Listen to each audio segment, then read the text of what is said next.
Estamos adentrándonos ya en la semana y las conferencias cada vez más van profundizando, van buscando allí, en lo profundo de nuestro corazón, esos detalles necesarios para poder ser cristianos convertidos, ser cristianos genuinos, para poder vivir con el Señor una relación personal, viva, real.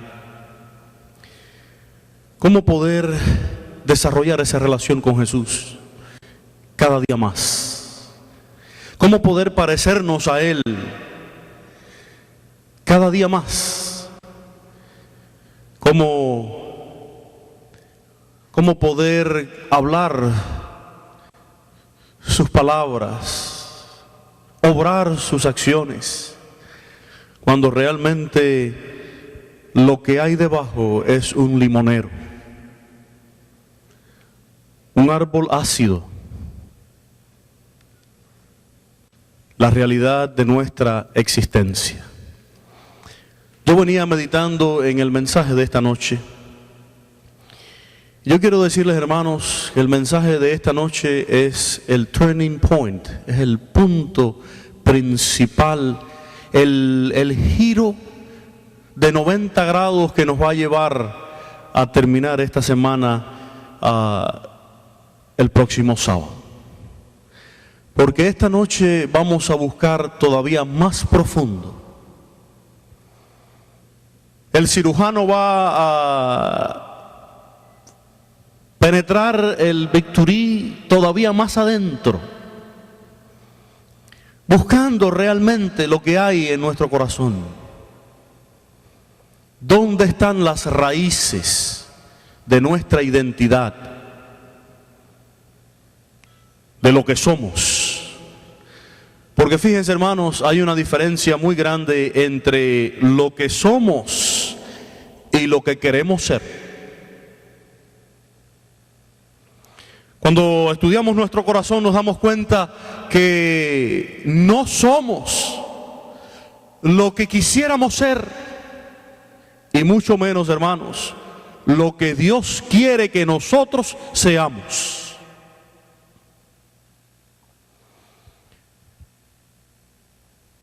Dice la parábola del Señor que la semilla cayó en buena tierra. Estos son los cristianos, ¿qué? Los cristianos convertidos,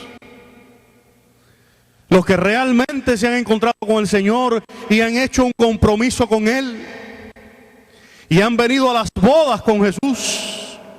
Aquellos que no le conocen solamente de oídas o como una figura histórica, sino que han decidido comenzar con Jesús una relación diaria y personal, un matrimonio. Y también nos dimos cuenta anoche que ser un cristiano convertido significa, número uno, entender mi condición, de que necesito de Jesús continuamente, que Él se revela a mi vida y que hago un compromiso con Él. Pero fíjense, hermanos, si estudiamos la parábola del Señor a profundidad, nos damos cuenta que los cristianos convertidos dan fruto, pero no todos dan fruto al mismo %. Dice la parábola del Señor que unos dan fruto al 100%, otros al 60% y otros al 30%, y el Señor está hablando de la buena tierra donde la semilla cayó y germinó. ¿Dónde está el dilema del porcentaje del fruto de un cristiano? Oh, queridos hermanos, qué lindo sería que Jesús llegue a nuestra vida, que le abramos nuestro corazón, que le conozcamos de cerca que hagamos un compromiso con Él y que de buenas a primeras aparezca un carro de fuego y nos lleve al cielo. Qué lindo sería que el Señor se nos aparezca un día y nos diga: Alan, yo te conozco, has caminado cerca de mí muchos años, vente a vivir conmigo, así como se llevó a Enoc al cielo. Qué lindo sería en la vida del cristiano que Jesús, allí clavado en la cruz, mirando a aquel ladrón sinvergüenza que solo minutos antes estaba maldiciendo su nombre, y Jesús se vira hacia el ladrón y le dice: de cierto te digo, hoy estarás conmigo, ¿dónde? En el paraíso. Y a las pocas horas el ladrón murió y allí se acabó todo. Una vida en desorden completamente. Y al final de sus días, allí clavado en la cruz, sin haber ido un sábado al santuario, sin haber dado un centavo de ofrendas, sin haber hecho nada bueno por los demás, robando y matando, al final de su historia, allí una mirada al Salvador, su corazón se transforma. Cuando vengas en tu reino, ¿qué cosa? Acuérdate de mí. Y el Señor lo mira con compasión y le dice: estarás conmigo en el paraíso. Y allí se muere el ladrón en la cruz. Y ahora el ladrón en la cruz, cuando Cristo venga, va a resucitar para vivir con el Señor por toda la eternidad. Qué lindo sería eso en mi vida. Sentir la luz del cielo en mi corazón. Señor, yo te acepto como mi Salvador personal, y que así venga un carro de fuego y se ponga delante de mí y el ángel me diga: Alan, sube, vas al cielo. Pero la historia no es así. En ese momento que hacemos el compromiso con el Señor, comienza una vida de transformación. No es una cirugía plástica la que el Señor hace en nuestra vida, es un injerto de su espíritu. Él no quita este corazón viejo y pone uno nuevo. Él transforma el mío, lo injerta a través de su Santo Espíritu, y comienza en la vida del cristiano un caminar que dura años y años y años, hasta la muerte o la venida del Señor, porque yo quiero estar vivo cuando el Señor venga. Yo no quiero gustar la muerte. A nadie le gusta morirse. Oh, hermanos queridos, ¿por qué hay corazones que dan 100%, otros 60% y otros 30%? Ese caminar en teología se le llama santificación. Y comienza ese mismo momento cuando el Señor viene a tu vida y te justifica, cubriéndote con su manto de justicia. Allí aparece la palabra santificación. Y el próximo paso que damos en la vida cristiana es un paso de santificación o de crecimiento, de aprendizaje con el Señor.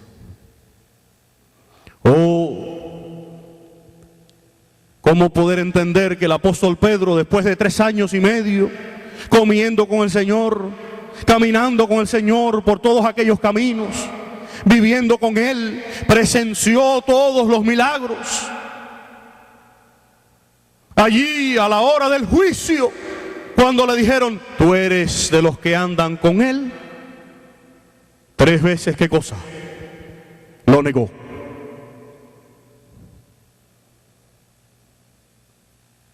Cuando Jesús resucita, le manda a decir: busquen a los discípulos. Y a Pedro: búsquenme a Pedro. Pero Señor, ¿no te preocupa que te haya negado 3 veces? No me preocupa. Hay semillas que dan 30, hay otras semillas que dan 60 y hay otras que dan 100%. Búsquenme a Pedro también.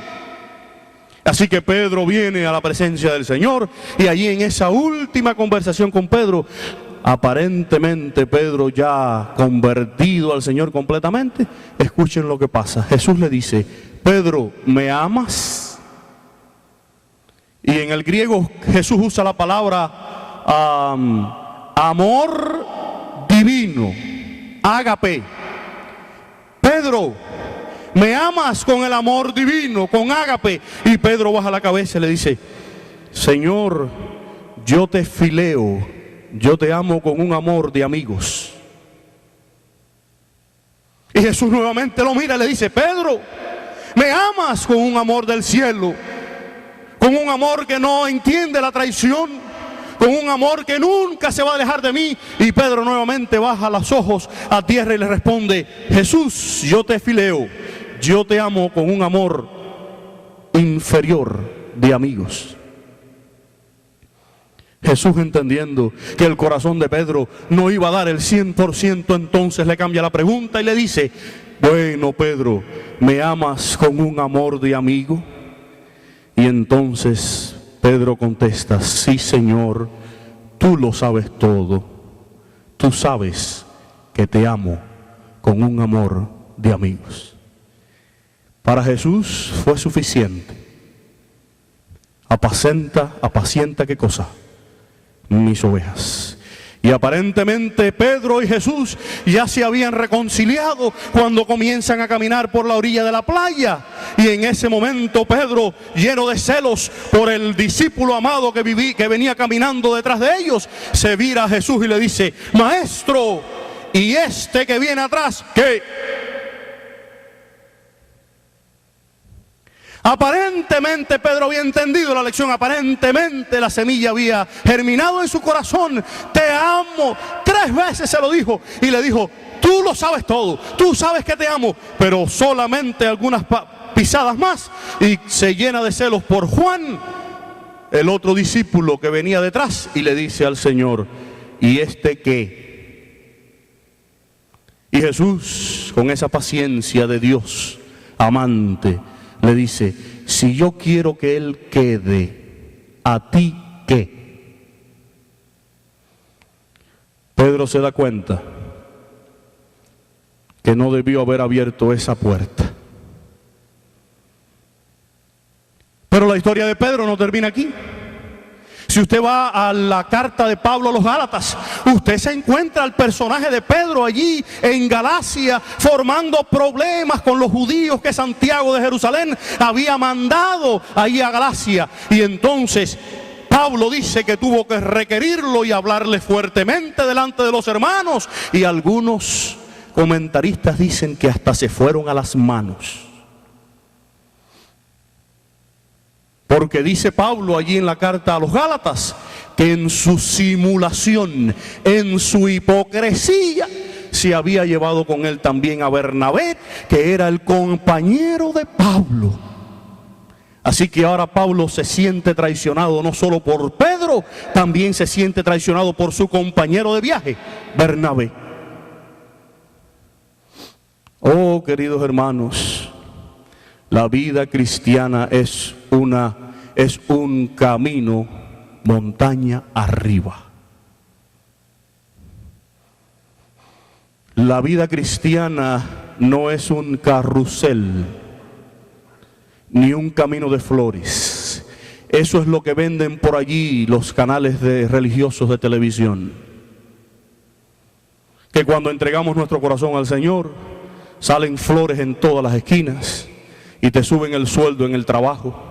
Y todas tus enfermedades desaparecen y todos tus problemas familiares se arreglan. Y el evangelio del dinero, la realidad de la palabra de Dios es otra. El camino de santificación es montaña arriba.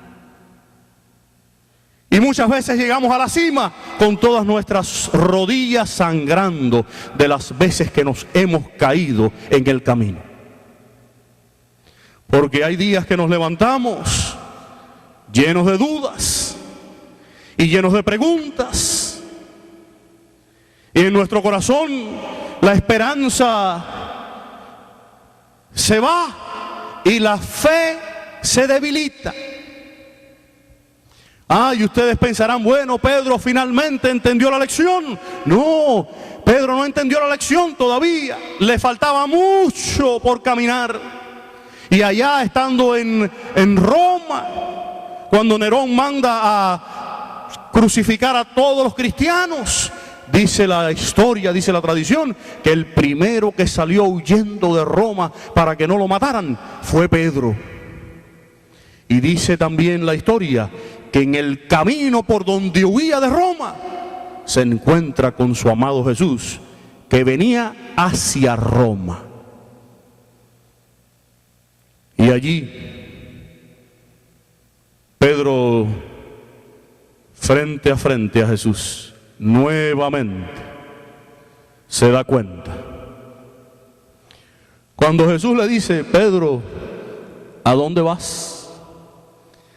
Y él le dice, Maestro, Señor, ¿no te das cuenta que quieren matar a todos los cristianos? Estoy huyendo por mi vida. ¿Y tú, Jesús, a dónde vas? Yo voy a Roma a tomar tu lugar.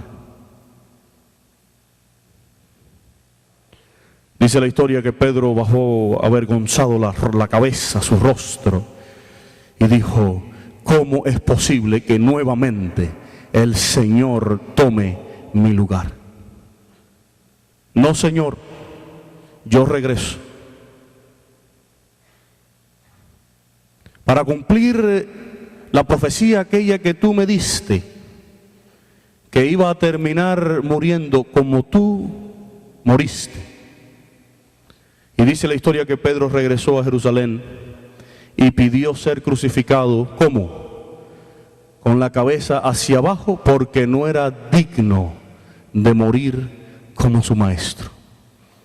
Oh, queridos hermanos, ¿por qué hay cristianos que dan fruto al 30, al 60 y otros al 100%? Todo está en lo que hay en el interior, en lo que hay adentro, en la realidad de tu identidad, en quién eres. La pregunta en esta noche, ¿en qué se parece un cristiano a un iceberg? ¿En qué se parece un cristiano a un iceberg? ¿Qué piensan ustedes? ¿Que está flotando? ¿Va flotando por la vida sin dirección? No. Miren, yo les voy a explicar. El Titanic se hundió en su primer viaje, 14 de abril de 1912. Aquí tengo la historia. Ahí tienen la foto del Titanic. Ahí estaba anclado en el puerto de Southampton antes de su primer viaje. El capitán del Titanic, Edward Smith, era una persona honorable. Fue elegida para ser el capitán de este barco porque lo consideraban entre la élite de los marineros de aquella época. Y el capitán, cuando le preguntaron sobre el Titanic, dijo, no puedo concebir que exista algo que pueda hundir al Titanic. Este barco es sencillamente unsinkable. ¿Cómo se diría eso en español? Inundible. Aquí les traje la foto también del pedazo de hielo, del iceberg que hundió al Titanic. Se sabe que es ese porque tenía rasgos de pintura roja del casco del barco. Fue fotografiado 5 días después del hundimiento por el marinero Stephen Rohrer, quien lo fotografió por la línea roja en la base. Ahora, hermanos, regresemos a la pregunta. ¿Por qué se hundió el Titanic si era un barco inundible? Dice que cuando lo fabricaron usaron la tecnología más avanzada de la época. Tenía planchas de acero unas sobre las otras, Y dentro del casco estaba separado por secciones, de manera que si entraba el agua en alguna de esas secciones, se cerraba y el barco quedaba a flote. No había posibilidad de que se hundiera. Sin embargo, el barco inundible se hundió. ¿Por qué razón? Porque chocó con un pedazo de hielo que por encima del agua parecía un pedacito de hielo, pero realmente lo que había debajo de la superficie era una masa inmensa de hielo. Y aquí ustedes están viendo lo que hay debajo de la superficie. El iceberg solo muestra el 10% de su tamaño fuera de la superficie. Debajo de la superficie queda un 90%. El verdadero iceberg está escondido bajo la superficie. El iceberg sabe mostrar por fuera su mejor cara. Sin embargo, su verdadera identidad está debajo ¿de qué? De la línea flotante. Y repito la pregunta: ¿en qué se parece el cristiano a un iceberg?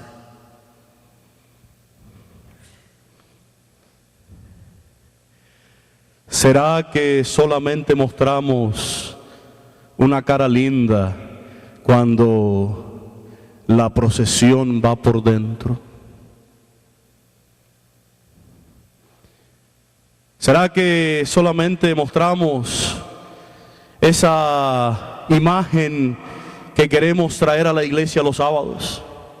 ¿Será que nos ponemos el traje para venir a la iglesia y cuando regresamos a casa nos lo quitamos? Y hemos aprendido a vivir así. Y hemos aprendido a flotar así por la vida, sabiendo cómo debemos comportarnos en ciertas ocasiones y sabiendo en qué tipo de gente nos movemos. Y entonces sabemos lo que tenemos que decir, lo que tenemos que comer, cómo nos tenemos que vestir. Pero cuando nos vamos de ese círculo, sale lo que hay debajo de la superficie. ¿Qué pasaba con Pedro? Señor, mi vida yo doy por ti. Pedro, no digas eso. Tú sabes muy bien, Señor, que mi vida yo doy por ti. Pedro, yo conozco tu corazón y estoy orando porque vienen pidiendo tu alma. Y antes de que el gallo cante, me vas a negar 3 veces. Oh Señor, tú sabes que yo nunca haría eso. Pedro estaba mostrando ¿qué cosa? El 10%. Lo que había por fuera. Después de todo, ya le había pedido al Señor que lo pusiera en su reino a su mano derecha. Porque él lo que estaba buscando era poder político. Cuando el Señor le dice: Pedro, yo te conozco.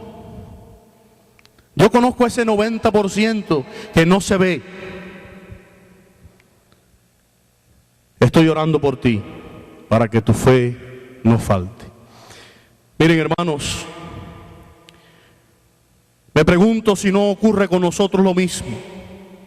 Hemos aprendido a flotar por la vida mostrando la mejor cara. Hemos aprendido a sobrevivir enseñándolo de afuera. Sabemos conducirnos en público, sabemos usar las palabras adecuadas en cada momento, sabemos vestir acorde a la ocasión y hemos aprendido a jugar, a ser cristianos cada sábado en la iglesia. Sin embargo, cuando regresamos a la rutina de la vida, se nos sale lo que está sumergido bajo la superficie. Nathan Price era un misionero que decidió llevar la palabra de Dios al Congo. Los que lo conocieron daban fe de él, y esto es lo que escribieron: trabajaba para Dios con el piloto automático puesto, es celoso a la hora de defender las doctrinas cristianas, dar opinión en ideas teológicas, siempre formalmente vestido, de apariencia piadosa y dispuesto a ganar almas y hacer lo que sea necesario para que el reino de Dios avance en este mundo. Era el testimonio que la gente daba de este misionero Nathan Price. Sin embargo, en el diario de la esposa se encontró una nota que decía: Nathan habitualmente me pasaba por alto. Si me quejaba de nuestra vida aquí en el Congo, él seguía comiendo mientras discretamente miraba en otra dirección. Nos ignoraba a mí y a mis hijas. Cuando le pedí que sacara a mi hija del Congo para salvar su vida, dijo que no, y allí murió la niña. Para preservar mi salud, aprendí a darle la vuelta a las dificultades y a tratar de reparar en sus detalles buenos. Los que conocían al misionero daban testimonio de una persona que, dedicada al Señor, sin embargo, debajo de la superficie. Hermanos queridos, yo les dije esta noche que íbamos a introducir el Victory un poquito más profundo. Vamos a estudiar nuestro corazón realmente. ¿Será que soy un cristiano tipo iceberg? ¿Será que voy flotando por la vida mostrando mi mejor cara? ¿Será que he aprendido a jugar a ser adventista? ¿Cómo poder llevar lo que tenemos dentro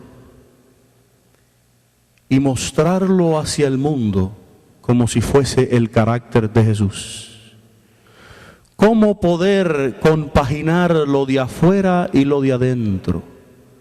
¿Cómo poder lograr unir lo que está fuera de la superficie con lo que está debajo de la superficie? Porque, hermanos queridos, yo he llegado a la conclusión que la verdadera felicidad del cristiano está en aquel que es lo mismo por dentro y por fuera. El que se acuesta de noche y mira hacia el techo de su cuarto y se da cuenta que lo que muestra al mundo es lo mismo que tiene por dentro, ese cristiano duerme tranquilamente, porque no tiene cuentas pendientes con Dios ni con sus semejantes. ¿Dónde está la medicina que puede ayudarnos a convertir una mata de limón, un limonero, en naranjas dulces? ¿Dónde está la medicina que puede ayudarnos a hacer lo mismo por fuera que por dentro? Saben, queridos hermanos, muchas veces dando consejería a familias que se destruyen, a personas que sufren en este mundo, me doy cuenta que por fuera son una cosa, pero llevan la procesión por dentro. Y saben algo, queridos hermanos, nadie puede pelearse con su propia identidad. Yo tengo una tía que vivió en Orlando muchos años y se casó con un señor americano y se mudó a vivir en Tennessee. Y allá en Tennessee se mudó a una casa en las lomas, en las montañas, una casa preciosa allá en las montañas. Y esta muchacha hispana de comer arroz con frijoles y platanitos fritos todos los días, de tomar chocolate caliente con tostadas. De buenas a primeras se va allá a las montañas del Tennessee, en una casa allá en la punta de la montaña, y se separa completamente de su mundo, de su familia, de su idioma, de sus gustos, de su comida. Y yo hablo con ella varias veces al mes y siempre me río, porque ella me dice: oye, Alan, tú no sabes cómo extraño los pastelitos cubanos. Y yo le digo: Ana, ¿sabes lo que te pasa? Que estás peleada con tu identidad, que estás tratando de ser americana siendo hispana. Es verdad, me dice Alan, lo peor que hay en el mundo es entrar en conflicto con nuestra propia identidad, porque uno está tratando de ser lo que no es. Y lo que hay debajo de la superficie siempre sale. Oh, queridos hermanos, yo les explico algo en esta noche. Nuestra identidad se compone de dos grandes elementos. Nosotros somos lo que somos por herencia y somos el resultado de nuestras vivencias. ¿Qué quiere decir esto? Miren, yo soy cubano.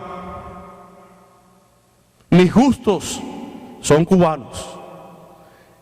La comida que me gusta es la comida cubana. Mi idioma es el español. Y tengo una identidad heredada de mis antepasados, ya sean españoles o ya sean de otros lugares, definida. Pero fíjense, a esa identidad que le llamamos herencia, porque el carácter se hereda y el mal carácter también. A esa identidad que le llamamos herencia habría que adicionarle entonces mis vivencias. Y cuando usted une lo que es genéticamente con lo que ha vivido, eso es lo que conforma su identidad. Eso es lo que está debajo de la superficie, aunque usted quiera mostrar otra cosa, o aunque usted haya aprendido a mostrar otra cosa. ¿Dónde está la fórmula para poder combinar lo que somos con lo que queremos ser y finalmente con lo que Dios quiere que nosotros seamos? Porque esa es la meta. Ese es el camino del que le estoy hablando, montaña arriba. Ese es el que nos lleva a la montaña, muchas veces heridos y sangrantes, y llorando y sufriendo. Pero Dios quiere que llegues, porque Dios quiere que nosotros lleguemos a ser lo que Él quiere que seamos. Yo quiero que ustedes vayan conmigo a la carta de Pablo a Gálatas, capítulo 2, versículo 20, y todos conocemos estos versículos, porque aquí está la respuesta, a la pregunta: ¿cómo poder combinar lo que somos con lo que queremos ser y con lo que Dios quiere que seamos? Dice allí: con Cristo estoy, ¿qué cosa? Con Cristo estoy juntamente, ¿qué cosa? Crucificado. Y ya no vivo yo, más, ¿qué cosa? Mas vive Cristo en mí. ¿Se dan cuenta, hermanos? Aquí está la fórmula. Para lograr ser por fuera lo mismo que por dentro, necesitamos morir nosotros y dejar que Cristo sea el que viva en nosotros. Y entonces ya no seremos más lo que somos, sino lo que queremos ser y lo que Dios quiere que seamos. Hermanos, en palabras sencillas, esto es una decisión. Yo quiero vivir la vida de Cristo. Por lo tanto, no hay nada que esconder debajo de la superficie. Yo quiero que Cristo viva en mí. Y agrega el apóstol, y lo que vivo todavía en la carne, porque todavía estamos en la carne, dice aquí, lo vivo en la fe del Hijo de Dios, el cual me amó y se entregó a sí mismo por mí. Yo quiero vivir la vida de Cristo. Oh, hermanos queridos, solo así vamos a poder dormir tranquilos. Solo así nuestro mundo interior se va a empatar con nuestro mundo exterior. Cuando Jesús vive en nosotros, ya no somos cristianos tipo iceberg.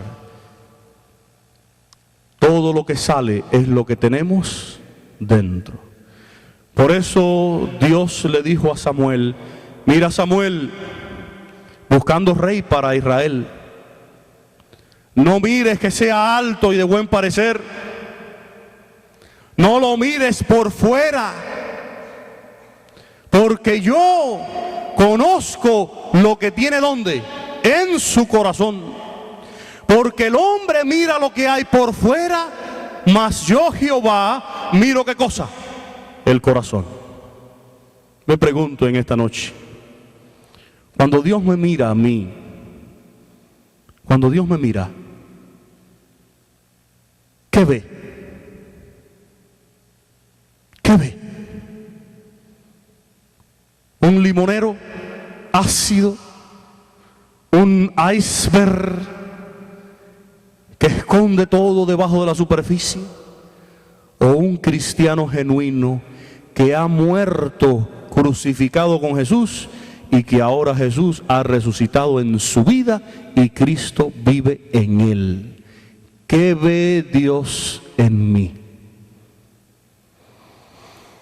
Qué lindo sería que con esos ojos de misericordia y de gracia, porque entendiendo que no tenemos valor alguno, que el único valor que tenemos como seres humanos es el valor que Jesús nos da cuando Él vive en nosotros, reconociendo que somos limoneros y que somos pedazos de hielos flotantes, que cuando el Señor nos mire con ojos de misericordia se dé cuenta que hemos crucificado nuestra identidad para que la identidad de Cristo tome posesión de nuestras vidas. ¿Se dan cuenta, hermanos? Oh, querido amigo, si hay que dejar de comer esto, pues yo lo dejo de comer, aunque sea parte de mi identidad. Si tengo que cambiar mi vocabulario, pues yo lo cambio, aunque sea parte de mi identidad.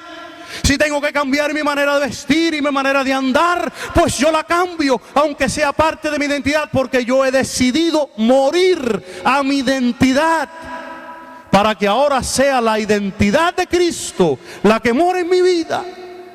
Y entonces mis palabras, mis acciones, mi manera de funcionar, mi manera de presentarme delante de la gente, ya no estoy mostrando lo de afuera. Ahora Cristo y el Espíritu Santo habla a nosotros desde adentro. Jesús dijo, no os preocupéis por lo que entra en la boca, porque lo que entra en la boca termina ¿dónde? En la letrina. Preocupaos más bien por lo que sale de la boca, porque del corazón es de donde salen todas las malas cosas. Ahora, si sacamos ese corazón y lo injertamos con el Espíritu de Dios, entonces la identidad de Cristo se puede ver en nuestras vidas. Estamos hablando, hermanos, de cristianos convertidos.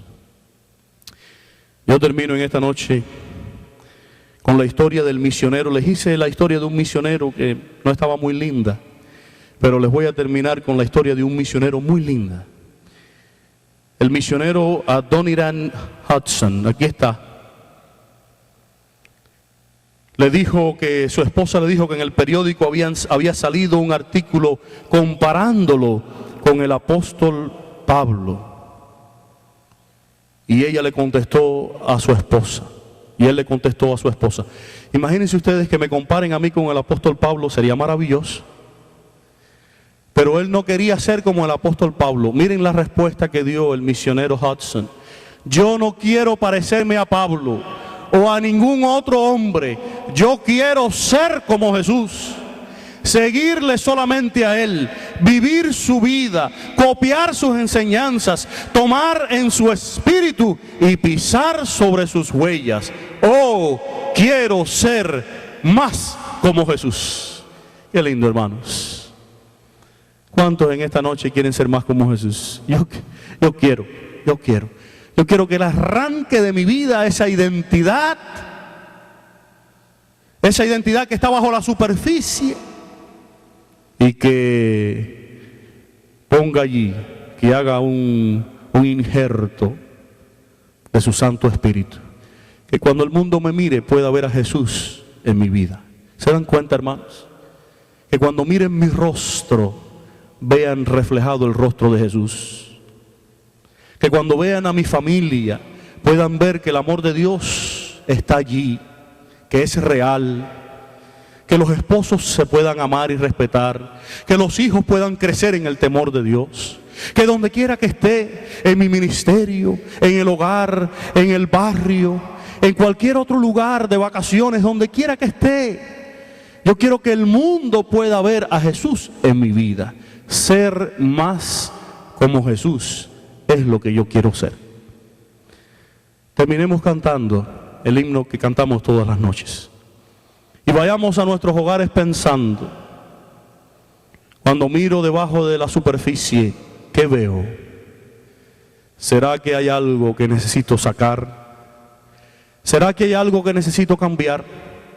¿Será que necesito vaciar mi casa y llenarla del amor de Dios, para así poder iluminar el mundo con la identidad de Jesús? Jesús nuestro Salvador. Necesitamos despojarnos de nuestra identidad y dejar que Jesús tome posesión de nuestra vida. Con Jesús estoy, ¿qué cosa? Crucificado. Y ya no vivo yo, mas vive Cristo en mí. Padre bueno que estás en los cielos, al estudiar tu palabra en esta noche, nos damos cuenta, oh Padre, que somos como esos témpanos de hielo flotando a la deriva en el mar. Nos damos cuenta que hemos aprendido a poner la mejor cara y hemos aprendido a conducirnos en la sociedad. Hemos aprendido a sobrevivir. Pero cuando miramos debajo de nuestra superficie, hay tantas heridas, hay tantas cosas que dañan nuestra identidad. Hay tantas cosas feas que el mundo está viendo en nosotros. Por eso en esta noche, junto con Pablo, decimos: crucifícanos contigo, oh Jesús, para que muera nuestra identidad, para que muera nuestro yo, nuestro ego, y puedas tú vivir en nosotros. Creemos en esto por fe, creemos en esto porque tú lo prometiste. Creemos en esto porque tu Santo Espíritu vive en nosotros, porque tú dices que somos templo de tu Santo Espíritu. Por eso, oh Padre, te damos todo nuestro ser, para que Jesús venga a vivir con nosotros. En esta noche Él toca a la puerta de nuestro corazón y nos pide dejar entrar. No le demores, deja que Jesús entre a vivir contigo. Y así podremos iluminar al mundo con el amor de Dios.